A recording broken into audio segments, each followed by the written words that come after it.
आपने appwiz.cpl लिखना है। बेसिकली ये आपके ऐड रिमूव प्रोग्राम्स के अंदर आ जाएगा डायरेक्ट, या कंट्रोल पैनल से भी आप जा सकते हैं। इसके अंदर जो FBR की सर्विस है वो सबसे पहले तो आपने जो FBR का सॉफ्टवेयर है यहाँ से आपने प्राल के नाम से है, प्राल IMS, इसको अनइंस्टॉल करना है।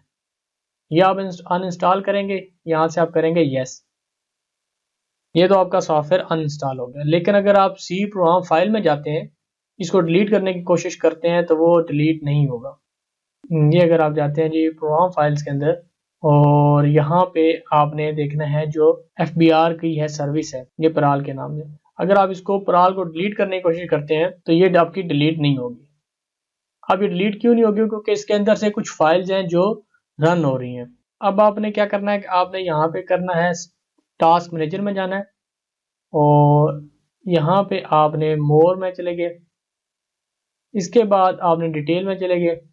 यहाँ पे एक सर्विस है ये अपडेट IMS exe, इसको आपने एंड टास्क करना है। ये आपने एंड टास्क इसको कर दिया, और इसके बाद अगर आप इसको डिलीट करें, अगर ये डिलीट हो जाता है ठीक है, नहीं तो फिर आपको ये डिलीट हो गया। अब हमारे पास ऑप्शन है कि हम इसको दोबारा इंस्टॉल कर सकते हैं। हम फिर वापस आते हैं डी ड्राइव के अंदर, और यहाँ से ये जो फाइल है इसको हम कर देते हैं डिलीट, FBR IMS। यहाँ पे सेटअप पे गए, इसके बाद हमने नेक्स्ट किया, फिर हमने इसको एक्सेप्ट करने के बाद दोबारा नेक्स्ट किया, नेक्स्ट इंस्टॉल।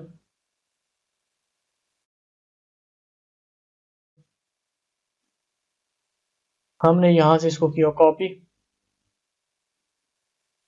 इधर पेस्ट कर दिया, और इसका जो कोड है वो भी हमने यहाँ से कॉपी कर लिया, और इधर हमने इसको पेस्ट कर लिया। फोल्डर हमने इसको सिलेक्ट कर देना है डी ड्राइव, ओके, और इंस्टॉल का बटन हमने प्रेस करना है। अब हम यहाँ पे देखते हैं कि ये इंस्टॉलेशन होती है या नहीं होती। आपने नीचे आ जाना है, नीचे आने के बाद ये देखें कंप्लीट सक्सेसफुली और फाइनलाइजिंग सेटअप हो गया, और इसके बाद यहाँ पे इंस्टॉल एंड कॉन्फ़िगर सक्सेसफुली, और यहाँ से आपने इसको कर देना है बंद। ये आपकी सर्विस इंस्टॉल हो गई है अगेन। अब हम एक बिल बनाते हैं दोबारा, इन सारी चीज़ों को बंद कर रहा हूँ। सॉफ्टवेयर के अंदर आपको आईडी चेंज करने की जरूरत नहीं है, क्योंकि आईडी उसकी सेम रहती है। जस्ट उसका लॉक चेंज करते हैं वहाँ पे कि ये री इंस्टॉल हो रही है, आईडी और कोड सारा कुछ सेम रहता है। लेकिन जब एक मरतबा एक चीज़ इंस्टॉल हो जाती है, जब तक उसको रीसेट नहीं करेंगे वो दोबारा इंस्टॉल नहीं हो सकेगी।